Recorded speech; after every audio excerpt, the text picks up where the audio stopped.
Selamat datang kembali di Bahas Talk Movie. Apa kabar kalian semua para pecinta film? Semoga baik-baik saja ya.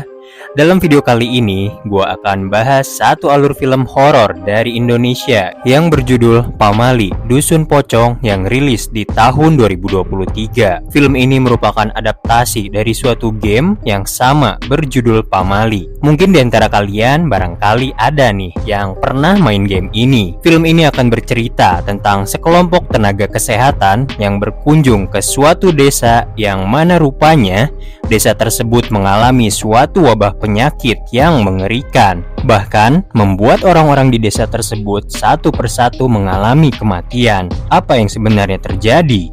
Daripada penasaran, langsung aja kita bahas alur filmnya. Pamali, Dusun Pocong 2023.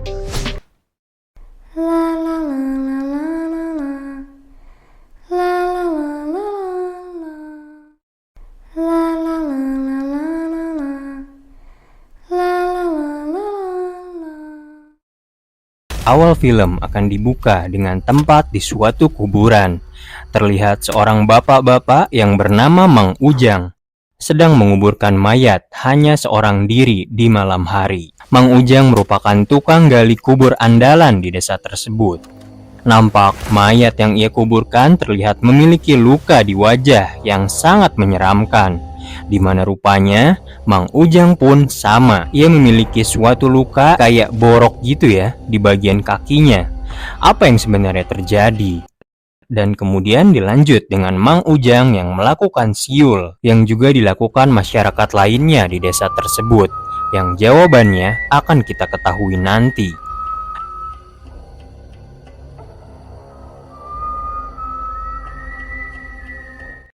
Hingga kita dikejutkan, rupanya pada malam itu tidak hanya satu mayat saja yang Mang Ujang kuburkan, melainkan terdapat banyak mayat yang dapat kita lihat yang siap untuk dikuburkan. Sungguh mengerikan dan menjadi tanda tanya apa yang telah terjadi.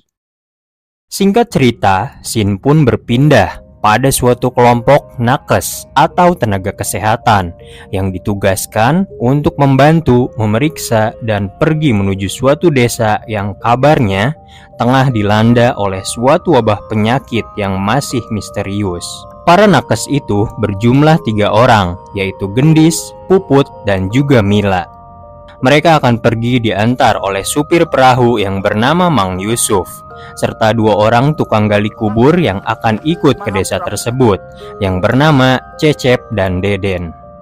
Lokasi desa tersebut sangatlah terpencil, berada di ujung hutan, sehingga mereka semua harus memulai perjalanannya dengan menyeberangi sungai besar. Saya Deden.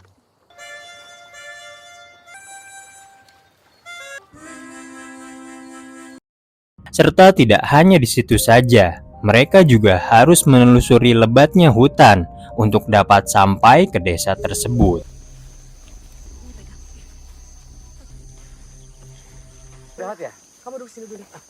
Hingga singkat cerita, mereka semua akhirnya sampai di desa yang mereka tuju. Ya, desa ini adalah desa di mana awal scene yang kita lihat sebelumnya. Terlihat kondisi desa tersebut sangatlah sepi, dikarenakan para penduduk di sana banyak yang sedang dirawat dan mengungsi. Di desa tersebut sudah sangat memprihatinkan. Masyarakat di sana terkena suatu wabah misterius yang membuat kulit-kulit mereka seolah-olah membusuk atau borok gitu. Bahkan hal itu dialami oleh hampir seluruh warga di desa tersebut. Disinyalir penyakit tersebut menular dikarenakan sentuhan fisik yang dapat menyebabkan penyakit tersebut menyebar luas. Ini kayaknya virusnya itu nular lewat kulit. Jadi kalau bisa mah jangan sentuhan, ya. Ini semuanya hati-hati ya, Kak Ade. Penyakit ini sudah sampai di tahap menyebabkan kematian. Terlihat sudah banyak sekali warga di sana yang sudah meninggal, tetapi belum bisa dikuburkan. Hal ini dikarenakan Mang Ujang, masih ingat kan ya, tukang gali di awal scene, yang ternyata saat ini keadaannya sedang sakit yang sama. Kemudian setelah melihat kondisi lingkungan sekitar, Mang Yusuf mengantarkan mereka semua ke tempat mereka beristirahat. di mana para nakes perempuan ditempatkan di suatu rumah penduduk berdekatan dengan perawatan. Sedangkan Cecep dan Deden akan ditempatkan di suatu rumah kecil di dekat kuburan. Di sana, Cecep dan Deden juga melihat-lihat apa yang ada di rumah tersebut dan menemukan suatu buku yang berjudul Tata Cara Penguburan Jenazah. Namun dikarenakan Cecep yang sudah ahli di bidang gali kubur, ia pun tidak penasaran dengan isi buku tersebut dan membiarkannya. Dan hal inilah yang nanti akan menjadi suatu petaka di kemudian hari. Mereka semua seperti biasa, merapihkan peralatan dan barang-barang yang mereka bawa. Dan nampak ketika Puput sedang berbenah, ia melihat terdapat satu payung hitam dengan kondisi terbuka di dalam ruangan yang entah apa tujuannya. Karena mungkin yang gua atau kalian mungkin tahu ya, buka payung di dalam ruangan itu tuh pamali kan, sehingga Puput pun menutup payung tersebut dan menaruhnya. Di sana Puput dan Mila sempat berdiskusi mengenai penyakit apa yang diderita oleh warga tersebut.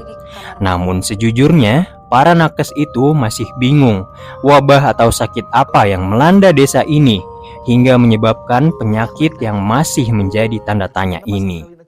Malam pun tiba. Kita akan diperlihatkan dengan Cecep dan Deden yang sedang melakukan pekerjaannya, yaitu gali kubur. Mereka terlihat kelelahan dan sewaktu-waktu beristirahat sejenak sambil mengobrol santai.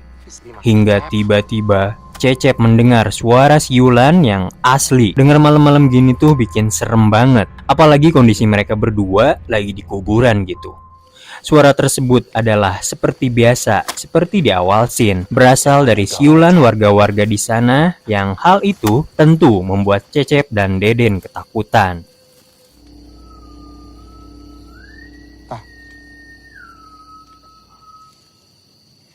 Mana dengar kan? Di malam itu juga terdapat salah satu warga, yaitu Dayat, yang bertugas untuk memberikan tanda silang ke rumah-rumah yang mana pemiliknya sudah wafat. Hingga disinilah hal horor mulai terjadi. Rumah yang seharusnya tidak berpenghuni itu tiba-tiba lampunya menyala kembali. Hal itu membuat Dayat ketakutan, tetapi berusaha untuk mengecek apa yang sebenarnya terjadi. Namun tak sengaja, ia menyenggol cat yang ditaruhnya. Dan tiba-tiba saja muncul suatu jejak kaki yang menyeramkan. Sontak Dayat pun langsung kabur dari rumah tersebut dikarenakan hal horor yang ia saksikan. Kemudian kita beralih kepada Puput, di mana Puput yang sedang di dalam ruangan pada malam itu nampak terganggu oleh lampu yang tiba-tiba saja nyala mati dan disusul dengan suara ketukan aneh. Puput pun mencoba mengecek asal dari suara aneh tersebut dengan mengeceknya di ruangan rawat para warga. Ia mengeceknya satu persatu dalam keadaan yang menegangkan. Hingga ia pun melihat satu kasur yang tidak ditiduri oleh pasiennya. Dan tiba-tiba saja dari belakang muncul Mang Ujang, tukang gali kubur yang sakit datang dan mencekik Puput sembari mengatakan, Puput pun ketakutan dan kemudian tidak disengaja Mang Ujang terjatuh dan ia pun meninggal dunia.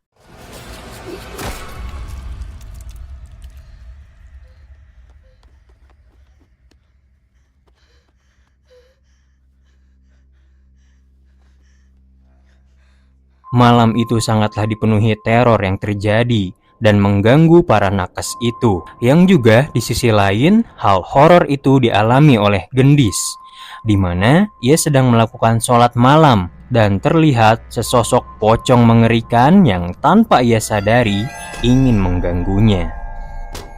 Assalamualaikum warahmatullahi wabarakatuh.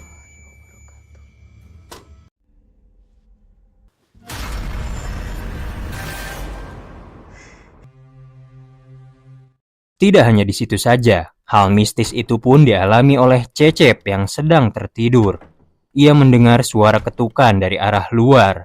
Cecep pun penasaran dan pergi keluar dengan maksud untuk mengeceknya. Siapa sih yang malam-malam gini ganggu aja, sembari menyalakan api obor yang telah mati.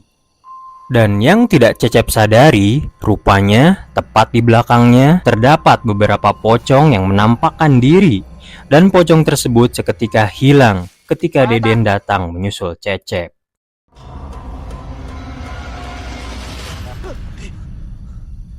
Ngapain sih Mane? Tiris siapa? Ayo masuk. Kemudian cerita beralih kepada seorang bocah yang bernama Eneng. Ia memiliki seorang ibu yang terkena penyakit yang sama. Si Eneng ini pun mencoba membujuk ibunya untuk mau ke tempat perawatan desa karena kan sedang ada nakes di sana. Barangkali bisa lebih mudah untuk diobati. Namun sang ibu menolaknya lantaran mungkin tidak ingin merepotkan anaknya tersebut.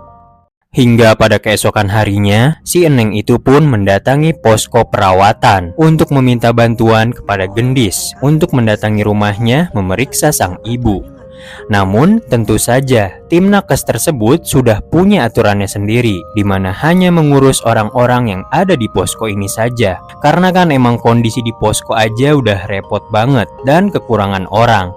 Jadi kalau mau, Gendis menawarkan untuk membawa saja ibunya ke posko ini, sehingga pihak nakes tidak menyanggupi apabila mereka harus mendatangi rumah Eneng hanya untuk kepentingan menyembuhkan satu orang saja. Mila yang melihat pembicaraan tersebut pun terlihat kasihan kepada si Eneng, dan sempat mencoba meminta izin pada Gendis untuk dirinya dapat pergi ke rumah Eneng.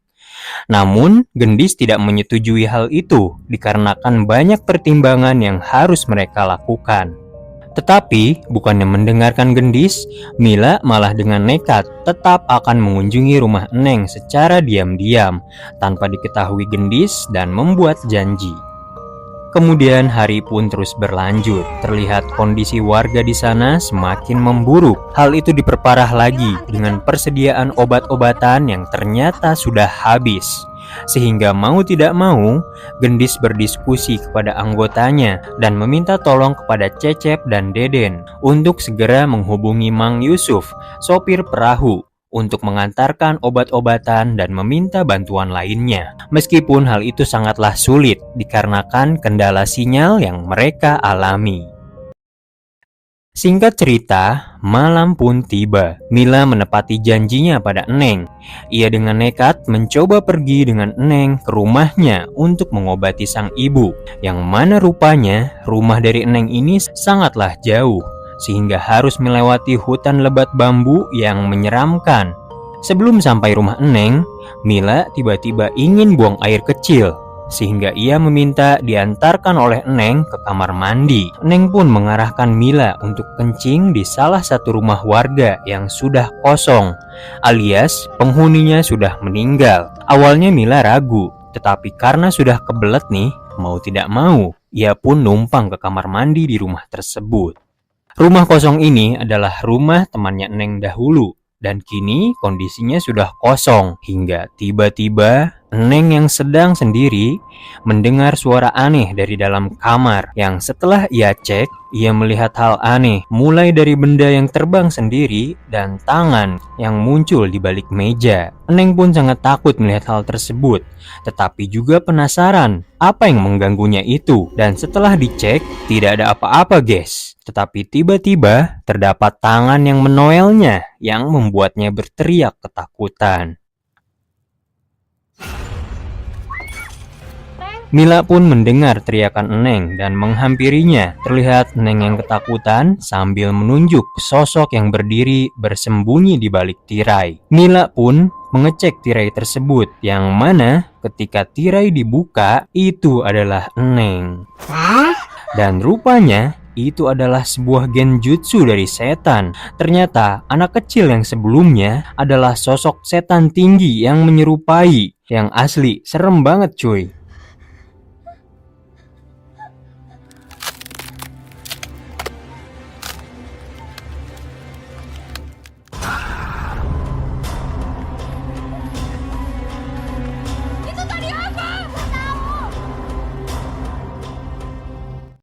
Kemudian di lain sisi terlihat Cecep dan Deden yang telah beres mengubur mayat di hari itu. Cecep terlihat ingin ke kamar mandi untuk buang air besar, sementara Deden menunggu di luar sembari mengecek sinyal pada HP-nya. Barangkali ada dan bisa menghubungi Mang Yusuf, dan juga mengambilkan air untuk Cecep di kamar mandi. Ia mengambil air sembari bersiul kecil. Namun, disinilah timbul keanehan. Siul dari Deden seperti ada yang mengikuti, yang membuat Deden sedikit takut. Ditambah, entah mengapa, tiba-tiba saja timba air yang ia ambil menjadi berat. Dan muncul lagi suara bisikan aneh pada Deden. Ia pun meminta Cecep untuk bergegas. Cecep pun yang heran mendengar Deden yang panik. Cecep pun bingung, dan tiba-tiba ia juga melihat sosok pocong yang tiba-tiba saja muncul di depan wajahnya. Hingga dari kejadian ini, mereka berdua pun lari ketakutan mendatangi tempat tinggal para nakes. Kini mereka pun berkumpul di tempat itu dengan topik bahasan yang sama, yaitu mereka semua sama-sama mengalami kejadian horor alias hantu yang mereka lihat. Mereka semakin bingung apa yang sebenarnya terjadi di desa ini. Puput pun mengatakan, barangkali nih hal ini dikarenakan mayat yang masih belum dikuburkan. Karena ditambah bukti almarhum Mang Ujang yang berteriak, kubur kepadanya. Dan barangkali inilah pertanda mereka dihantui dikarenakan mayat yang belum dikuburkan. Di tengah obrolan itu, mereka pun menyadari Mila yang tidak ada bersama dengan mereka. Gendis pun menyadari Mila yang ternyata nekat pergi ke rumah anak yang bernama Eneng itu. Gendis pun merasa marah kepada Mila karena sudah dilarang tetapi tetap saja melakukan hal yang tidak seharusnya. Sehingga mau tidak mau, ini adalah tanggung jawab Gendis sebagai ketua kelompok. Ia berinisiatif akan pergi keluar mencari Mila dan ditemani dengan Cecep dan juga Deden. Yang sementara itu, Gendis melarang Puput untuk ikut dan memintanya untuk tetap di tempat tersebut untuk berjaga-jaga. Ayo.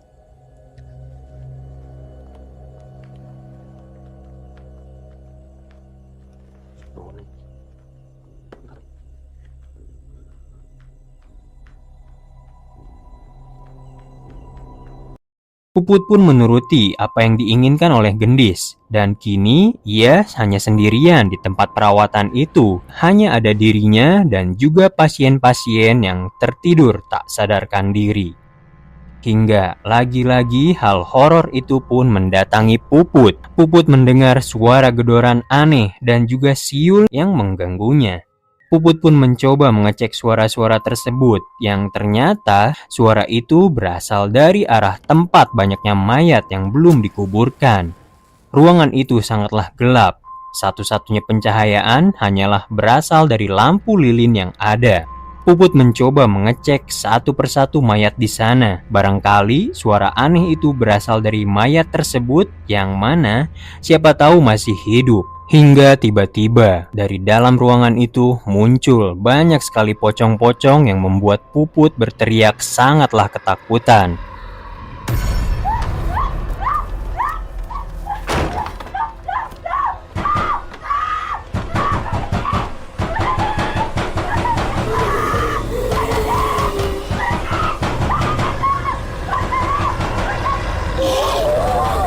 Puput berhasil melarikan diri keluar ruangan, namun tiba-tiba tubuh Puput seolah-olah tertarik kembali. Ia terseret dan berujung kembali lagi ke dalam ruangan itu dengan sangat mengenaskan. Dan gue simpulkan, Puput mati, guys.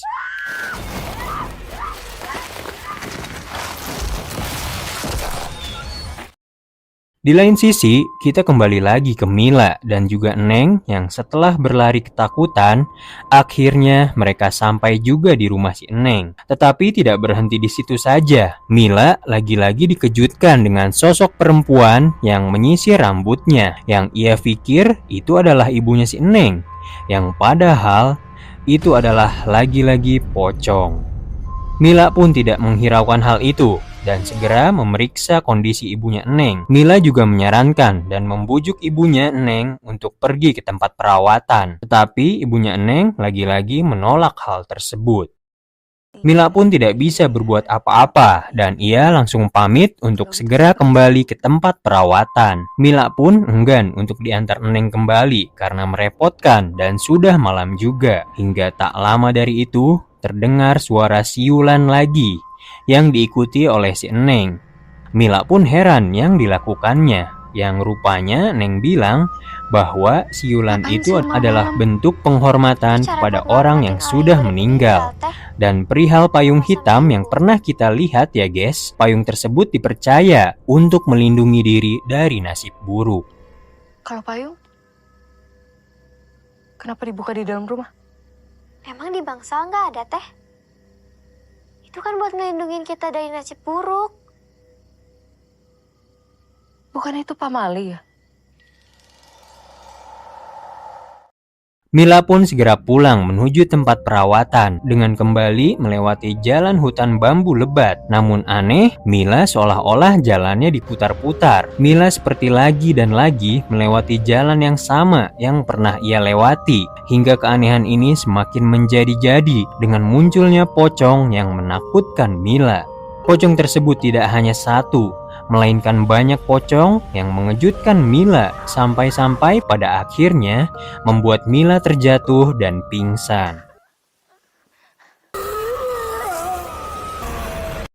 Singkatnya, Mila pun tersadar dan sudah berada bersama dengan Cecep. Mila nampak ketakutan karena melihat pocong tersebut. Hingga tiba-tiba terdengar teriakan keras yang berasal dari Gendis. Yang rupanya ia melihat keadaan Puput yang benar saja guys, sudah tewas secara mengenaskan dan membuat mereka semua terkejut melihat keadaan Puput. Mereka pun bingung akan keadaan ini, bahwa Puput sudah meninggal dan harus menerima, mengikhlaskan apa yang terjadi. Gendis juga meminta untuk terus menghubungi Mang Yusuf untuk segera menjemput mereka karena mereka merasa di desa ini sudah tidak beres. Meninggalnya Puput di sini membuat Gendis dan Mila saling cekcok satu sama lain. Gendis marah pada Mila dikarenakan Mila yang tidak mendengarkan perintahnya dan juga Mila yang menyalahkan balik si Gendis karena meninggalkan Puput sendiri di tempat perawatan. Jadi ya sama-sama salah lah ya intinya. Dan kemudian Deden pun mendapat kabar bahwa Mang Yusuf sudah di jalan menuju desa ini, yang membuat Gendis memutuskan untuk segera pergi dari desa dan menunggu perahu Mang Yusuf di dermaga terlebih dahulu, meninggalkan mereka semua. Hal itu pun tentu membuat kesedihan tersendiri bagi mereka, karena harus ditinggalkan Puput sebagai sosok teman yang mereka sayangi.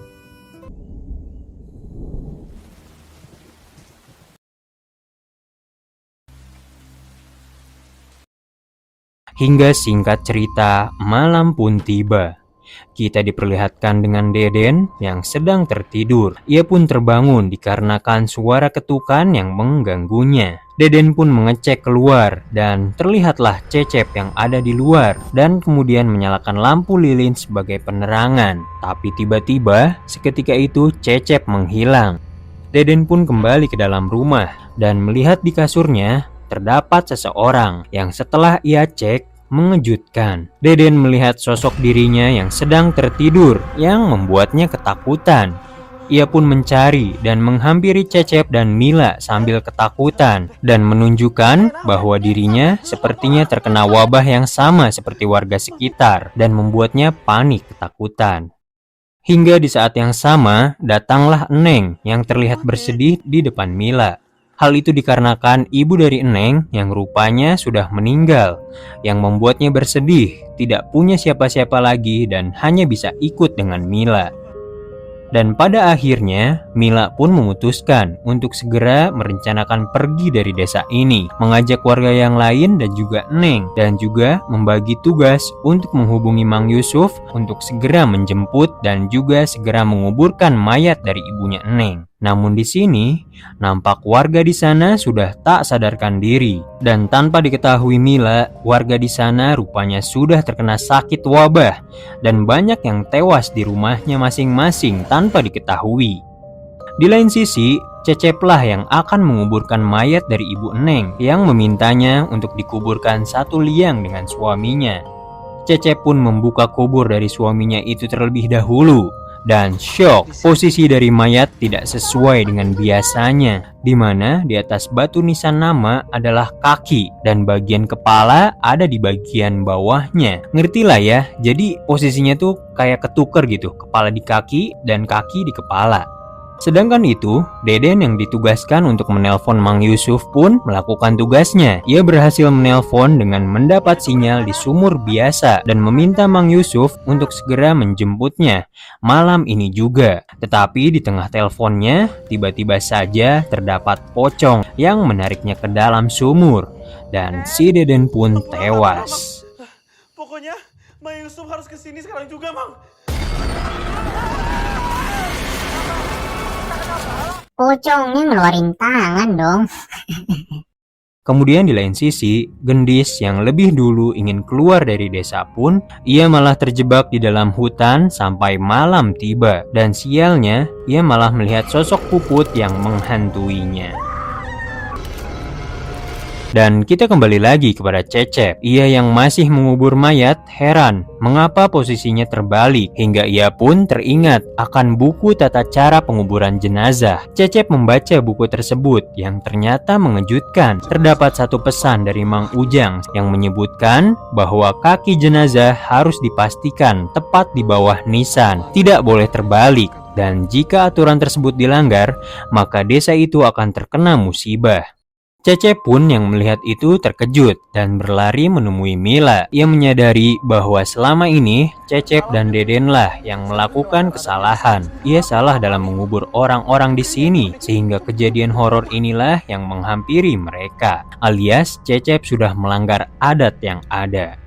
Mereka semua pun panik, ditambah Neng hilang dan berpisah dengan Deden. Mila dan Cecep pun memutuskan untuk berpencar, mencari Neng, di mana terlihat nih, si Neng yang di genjutsu. Ia melihat ayah dan ibunya, yang padahal itu adalah sosok pocong menyeramkan yang ingin membawa si Neng.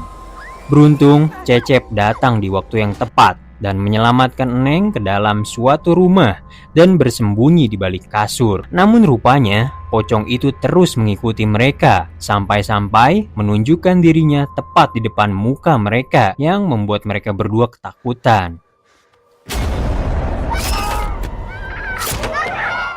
Dan di lain sisi, Mila terlihat syok karena melihat kondisi Deden yang sudah berada di dalam sumur dan juga tewas. Mereka semua pun singkatnya bertemu kembali dan kini tinggal mereka bertigalah di desa ini.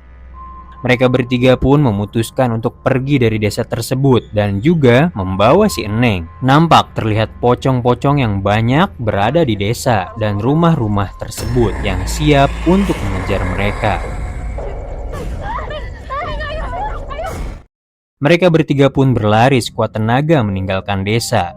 Tetapi naas, tiba-tiba saja kabut putih muncul dan disusul tubuh dari Cecep yang seolah-olah ditarik. Cecep ditarik untuk masuk ke dalam suatu kubur yang di dalamnya sudah dipenuhi dengan pocong-pocong yang menariknya.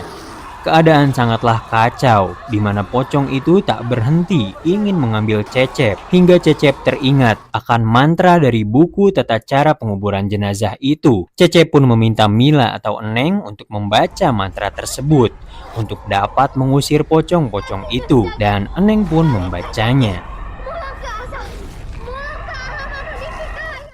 Setelah mantra yang entah apa itu dibacakan, seketika pocong-pocong dari dalam kubur itu pun menghilang dan terlihat Cecep yang masih selamat dari kejadian yang membuat mereka takut. Dan tak lama dari peristiwa itu, Mang Yusuf pun datang dan sampai. Mereka kini bertemu dengan Mang Yusuf dan pada pagi harinya mereka pun dapat pulang kembali ke tempat asalnya. Dan Cecep memutuskan untuk meminta Neng untuk ikut tinggal di rumahnya. Dan pada akhir film kita akan diperlihatkan dengan tulisan aksara. Maaf ya kalau salah nih, yang berartikan setiap desa punya pantangannya masing-masing. Dan film pun berakhir. Nah, itu dia guys alur film Pamali Dusun Pocong 2023. Salah satu film Indonesia yang unik banget karena memberikan suatu pesan mengenai adat di masing-masing daerah yang emang seharusnya kita hormati. Gimana guys? Seru bukan? Suasana di film ini menurut gue bikin kita penonton bener-bener kayak ada di desa itu juga sih. Tegangnya dapet, horornya juga nggak kebanyakan jump scare, tapi bener-bener bikin merinding untuk ditonton. Seru lah guys pokoknya. Rating film ini kalau buat gue cocok sih dapet 8,5 ya. Kita support terus film-film Indonesia yang semakin kesini makin bagus sih. Dan mungkin sekian untuk video kali ini guys. Ambil baiknya dan buang buruknya dari film ini. Terima kasih sudah menonton. Sampai jumpa di video selanjutnya.